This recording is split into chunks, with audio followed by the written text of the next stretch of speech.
الحمد لله والصلاة والسلام على أشرف خلق الله سيدنا محمد وعلى آله وصحبه ومن والاه.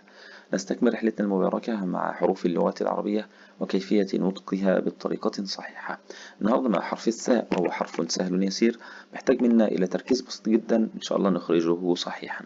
حرف الثاء من حروف طرف اللسان.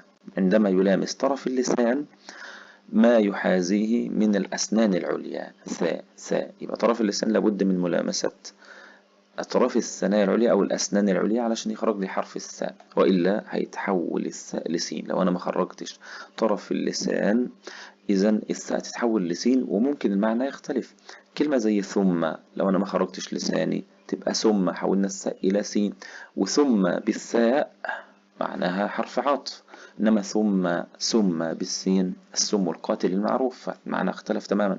كلمة زي أثمر لازم أخرج طرف اللسان معناها إخراج الثمار، إنما أثمر لو ما خرجتش طرف لساني يتحول الثاء إلى سين. أثمر الثمر المعروف، فلا بد من إخراج طرف اللسان حتى يأتي المعنى المطلوب. الثاء دائما من الحروف المرققة، دائما ثاء، ما ينفعش أقول صاء. كلمة زي فثبتهم لو أنا ما ركزتش فيها تطلع مني كده فصاء صبتهم، الثاء طلعت مني مفخمة مع إن أنا متأكد إنها مرققة، فلا بد من التركيز. أقول فثاء فثبتهم. طبعا خدنا الباء قبل كده حرف إيه؟ مرقق، يبقى لازم أرقق الباء أيضا فثبتهم. كلمة زي ثاقب ما ينفعش أقول صاقب، النجم الثاقب، غلط. الثاء هنا طلعت مني مفخمة مع إن أنا متأكد إن هي ثاء مرققة. أقول النجم ثاقب.